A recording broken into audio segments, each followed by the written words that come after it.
नमस्कार। आपकी बात आपके साथ में आपका हार्दिक स्वागत है, अभिनंदन है। आप लोगों को खबरें पहुंचाने के लिए मुझे अक्सर कई न्यूज़ चैनल देखने पड़ते हैं। अब बहुत से समाचार पढ़ने और सुनने पड़ते हैं। उन सब में से जो महत्वपूर्ण बातें होती हैं, उन्हें मैं अपने तरीके से समझता हूँ, उनका विश्लेषण करता हूँ और फिर आपके लिए एक बेहतर और सरल जानकारी तैयार करके आपके सामने प्रस्तुत करता हूँ। हालाँकि मैं उतना बड़ा विद्वान तो नहीं हूँ, लेकिन जो मुझे समझ में आता है,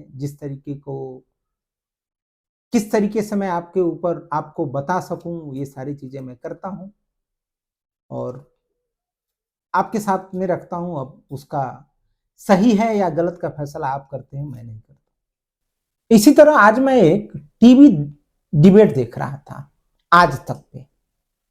उस टीवी डिबेट में सबसे पहले हर्षवर्धन त्रिपाठी ने करीब 2 मिनट तक अपनी बात रखी। उसके बाद आशुतोष, जो जिसको आप जानते हैं, ये एक तरीके से वो आप आम आदमी पार्टी में रहे थे, पहले तो पत्रकार थे, जानते हैं आप इनको।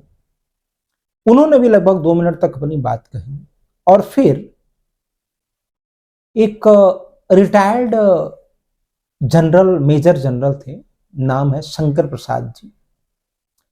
वो एक रक्षा विशेषज्ञ तौर पे आए थे और उन्होंने एक ऐसी महत्वपूर्ण बात की जो सही में मैं जब सुना तो मुझे बड़ा अच्छा लगा और मैं सोचा कि मैं आपको बता दूं। उन्होंने जिक्र किया 1965 के दौर के युद्ध का।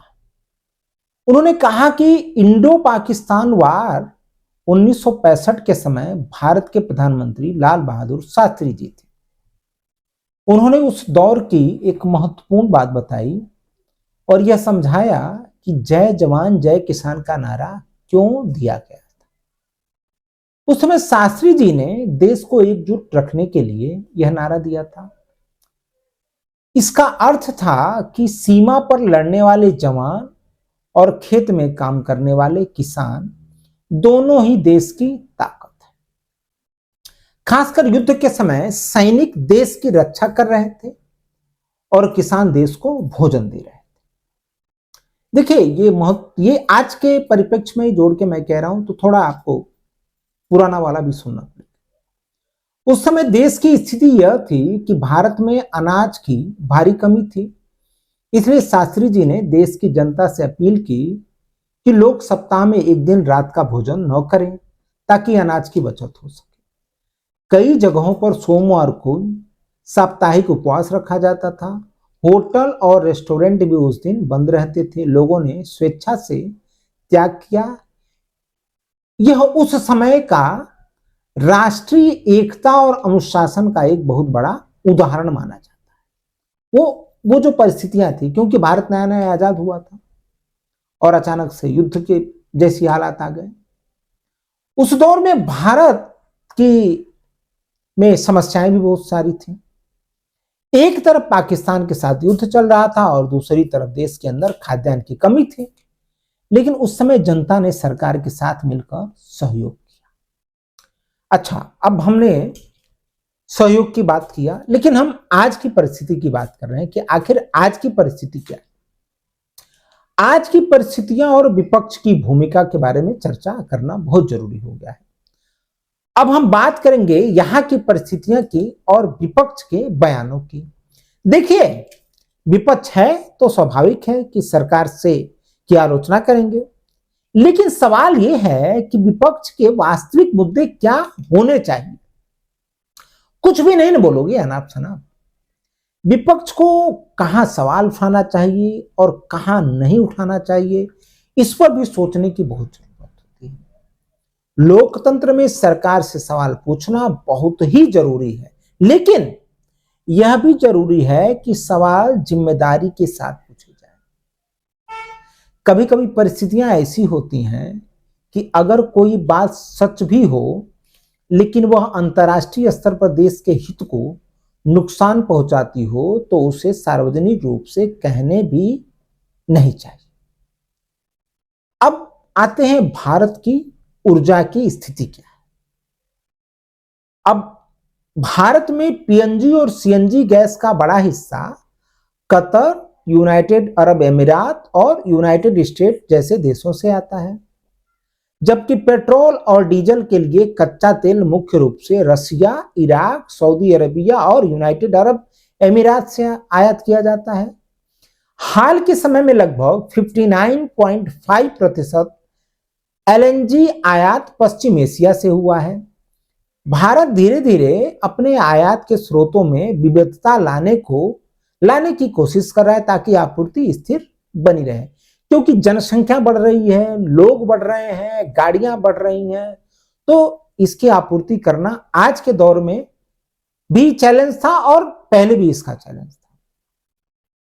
आज की स्थिति में भारत अपनी ऊर्जा जरूरतों के लिए काफी हद तक आयात पर निर्भर है। लगभग 90% कच्चा तेल हम बाहर से आयात करते हैं।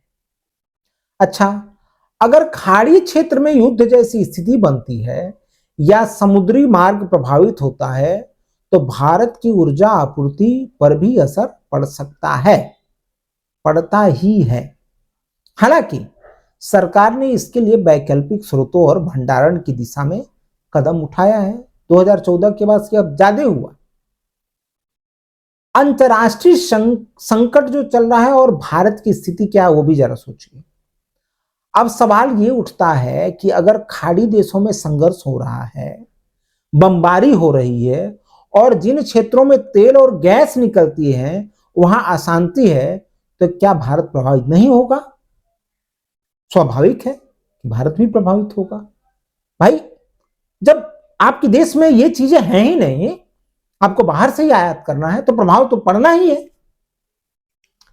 अच्छा, अब ये प्रभाव केवल भारत का नहीं है, ये पूरे विश्व में पड़ रहा है। इसका प्रभाव पूरे विश्व में पड़ रहा है।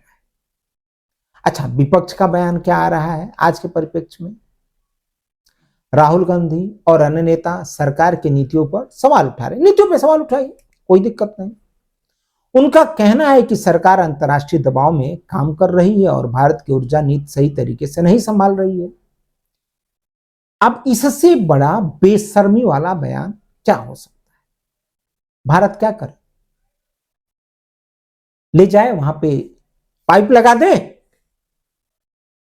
जहां से तेल निकलने चाहिए वहां से आग निकल रही है, वहां पे आग बरस रहा है, तो क्या करे भारत? प्रधानमंत्री नरेंद्र मोदी क्या करे? चले जाए वहां पे? शर्म तो आती नहीं है आप लोगों को? नरेंद्र ट्रंप के सामने सरेंडर हो गए। अच्छा, वो सरेंडर हो गए। आप रहते तो क्या करते? आप उनसे लड़ाई लड़ लेते? ये विपक्षी पार्टियां अगर रहती तो क्या करती? आप उनसे लड़ाई लड़ते? कितना दिन का आपके पास स्टॉक है आप बताइए? और क्या आप अमेरिका को नाराज करके आप स्थितियों को संभाल सकते हैं? आपकी मंशा यही है? नहीं कर पाओगे आप। हमने आपके भी दौर देखे हैं और आज का भी दौर देख रहा हूं। तो बेवकूफ बनाने की जो कोशिश आप करते हैं ये बहुत गलत होता है। आप नीतियों की आलोचना कीजिए, यहां पे क्या हो रहा है इसकी आलोचना कीजिए, लेकिन कहीं तो संभलिए। देखिए, मेरा मानना है कि ऐसे समय में जनता को भी समझदारी से काम लेना चाहिए और खासकर जितने भी विपक्ष हैं, भाई आपके पास सरकार को घेरने के लिए ना मुद्दों की कमी नहीं है, लेकिन पता नहीं क्यों मैंने ये अनुभव किया है कि आप उन मुद्दों पे ध्यान देते ही नहीं हो जिन मुद्दों से शायद आपका भला हो सकता। नहीं, मैंने तो देखा ही नहीं।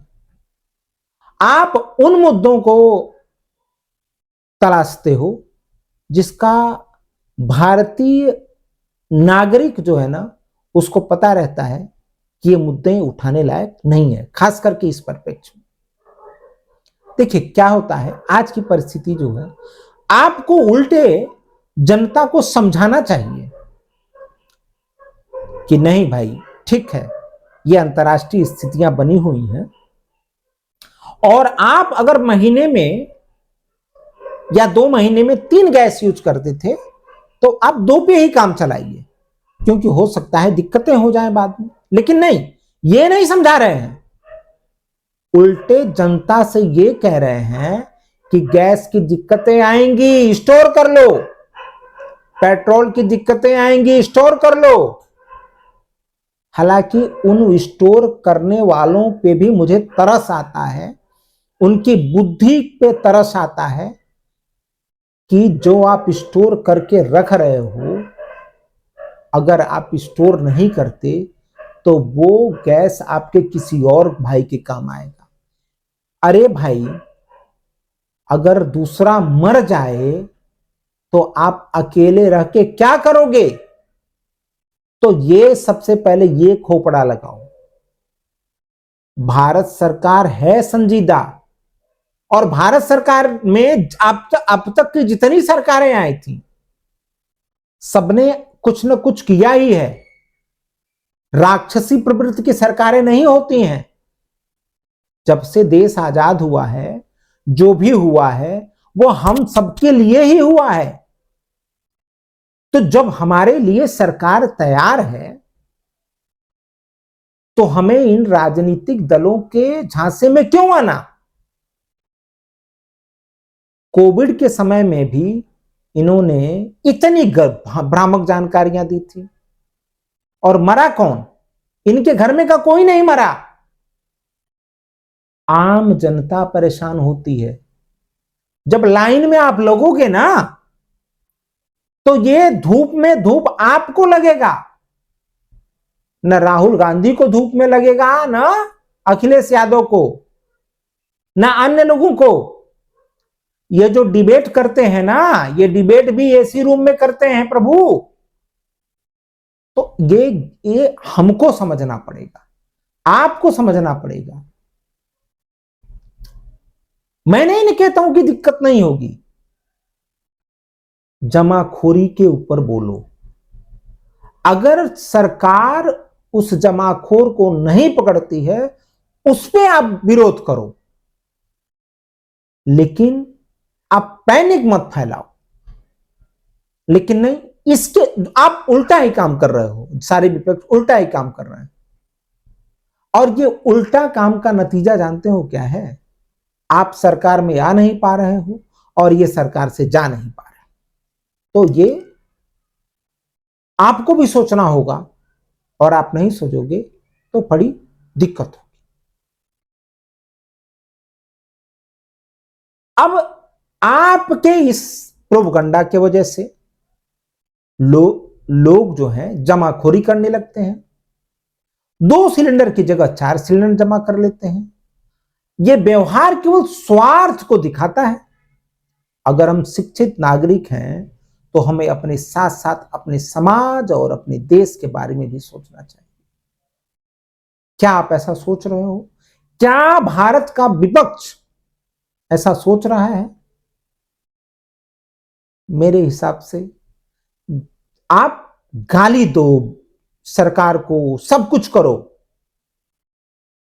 गैस की किल्लत जहां हो रही है, जहां पे जमाखोरी हो रही है, उसके बारे पे आप संज्ञान लो, लेकिन पैनिक मत फैलाओ कि आप स्टोर कर लो, ये कर लो, वो कर लो, सरकार फेल हो गई, सरकार सरेंडर कर गई। ये कोई मुद्दे हैं नहीं, ये बिना मतलब के मुद्दे हैं। आया समझ में? मैं नेताओं को कहते कहते मैं आपको भूल जा रहा हूं। ये सब आपके लिए, हमारे मित्रों के लिए, हमारे दोस्तों के लिए, हमारे बुजुर्गों के लिए, हमारे बड़े लोगों के लिए है। मेरा मानना है कि ऐसे समय में विपक्ष को भी जिम्मेदारी दिखानी चाहिए।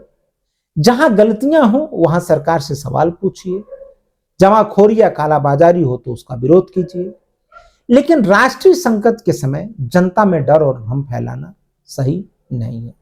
क्योंकि पेट्रोल, डीजल, सीएनजी और पीएनजी जैसी कई चीजें पूरी तरह भारत के नियंत्रण में नहीं है। इन पर अंतर्राष्ट्रीय परिस्थितियों का भी बड़ा प्रभाव पड़ता है। आज की चर्चा मैं यहाँ पे समाप्त करता हूँ। अगर आपको विश्लेषण पसंद आया तो वीडियो को लाइक कीजिए, चैनल को सब्सक्राइब कीजिए और ज्यादा से ज्यादा लोगों को तक शेयर कीजिए। धन्यवाद, नमस्कार, प्रणाम। हमारे सभी भाई बुजुर्ग, हमारे समकक्ष, आप जरा मेरे चैनल को सब्सक्राइब जरूर कीजिए। धन्यवाद।